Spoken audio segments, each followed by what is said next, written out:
Okay, welcome to the PBAS staff who are doing the 14-day Twitter challenge. I just thought I'd do a video that would help remind you about some of the things regarding Twitter. If you forgot from our first session, you could use this video to remind you of those things. So this video doesn't show you how to create the account, but you should have already done that as part of our first session. So the first thing I'd like to show you is just the home page here, and you can see some information about me. There's a photo of me there. You can view my profile page. You can see the number of tweets, how many people I'm following, the number of people that are following me. In the little box below that, you can tap in there, and that's where you can record. That's where you can put in tweets. And if you want to add a photo, there's a little camera icon there. If you click on that, it allows you to find a photo that's on your computer and pop that in as part of the tweet as well. On the right hand side of the page is just my Twitter feed, and so all the people that I follow, all 436 of them, anytime any one of those people tweet something, it pops up in my Twitter feed. And so you can see that the last one was about 2 minutes ago, and so you can see it quite regularly. You get information, tweets coming through from people. Up in the top right corner, you've got a little cog up there which allows you to edit your profile. If you would like to direct message somebody, which means you send a private message so it doesn't come up in everybody's Twitter feed, you can click on direct messages and use that as a way of sending somebody a direct message rather than putting it into everybody's Twitter feed who follows, of the people who follow you. The next thing we'd like to have a look at is up the top here is we have @connect.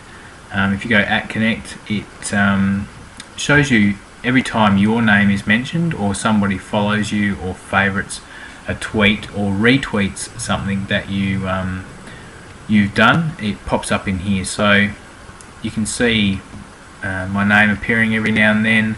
The star means that someone's favourited something. If there's a little two green arrows circling around, that's a retweet.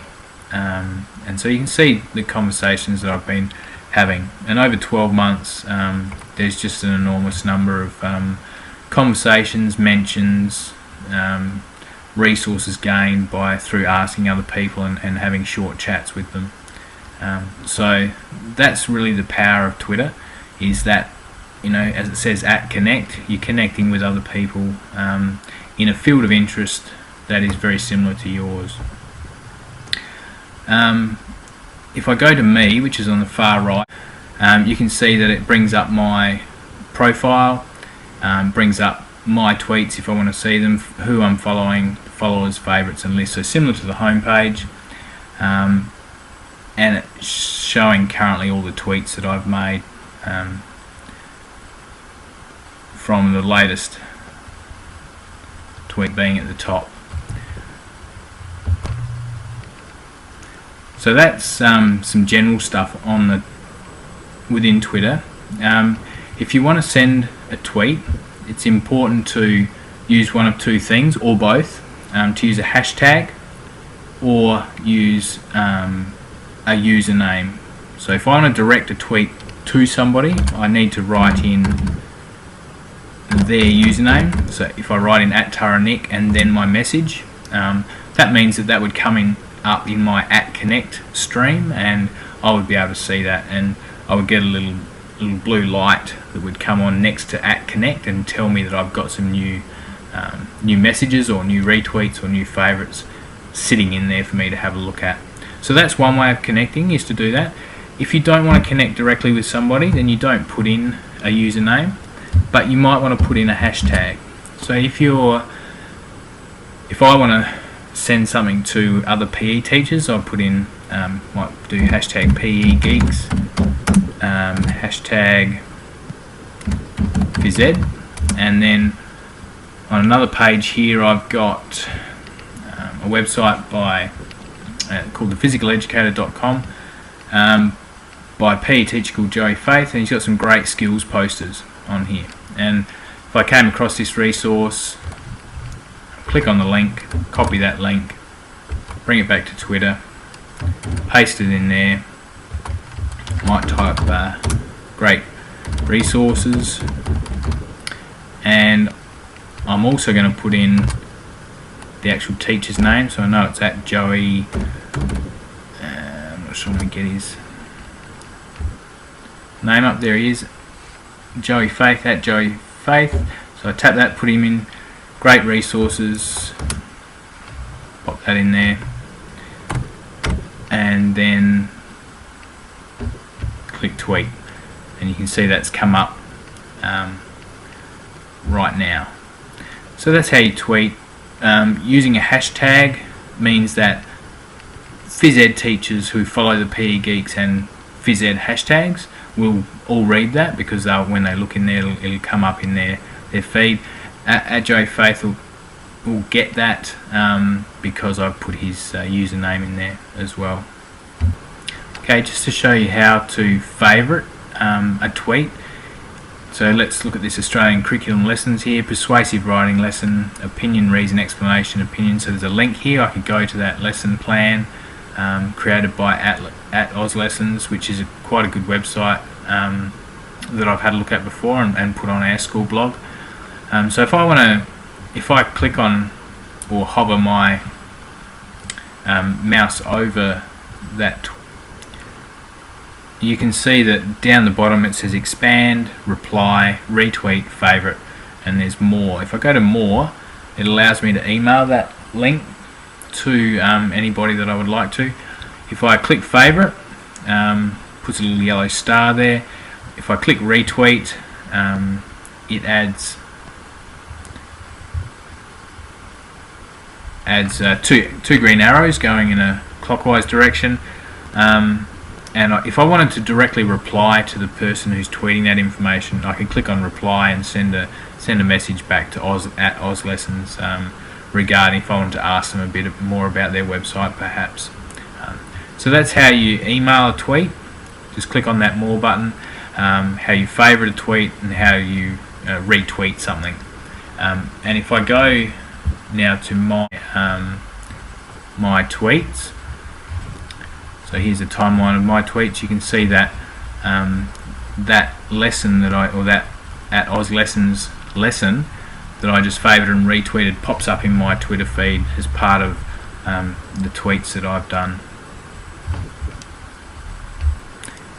Just to help you find people to follow, if you use some of the hashtags that I've given out on the printout as part of our 14-day challenge, you can type them up into the search bar. So let's go hashtag literacy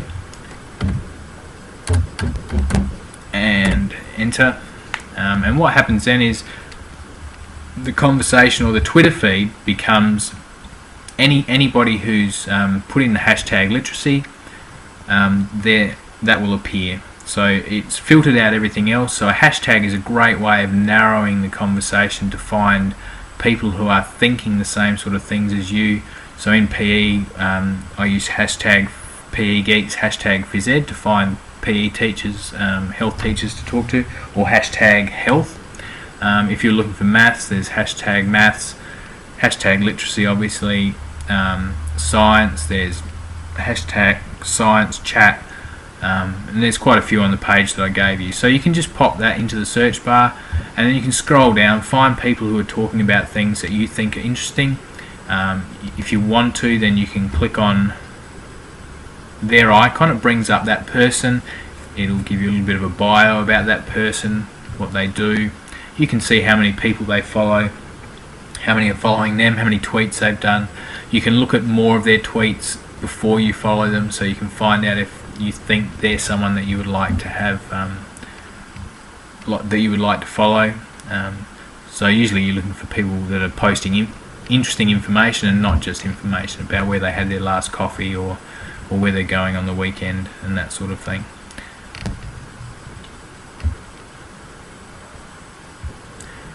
So a couple of messages to take away from this video are: build up the people that you follow. The more people that you follow, the more tweets you get in your Twitter feed, the more information you have coming through, the more resources you have access to, the more ideas, the more conversations that you will be seeing, which is the strength of Twitter. Secondly, use hashtags and use people's usernames. If you don't do those things, you won't communicate effectively. So make sure you're using the correct hashtags. If you want to tweet something about literacy or English, then use a hashtag that is suitable for that type of tweet.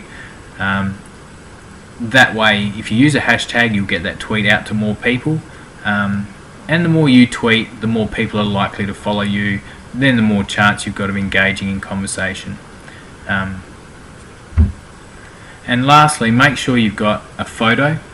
If you don't put a photo in, what happens is Twitter puts a little egg next to your as your icon, and generally that's very uninteresting and unappealing for other people on Twitter to look at. So insert a photo. It doesn't have to be of you. It can be just something that represents you. It could be the Port Broughton school symbol. It just could be a picture that you took on holidays. It can be anything, but something that represents you on Twitter. And make sure you do a little biography, so when people click on your icon, they're taken to a photo that represents you. They can see your username.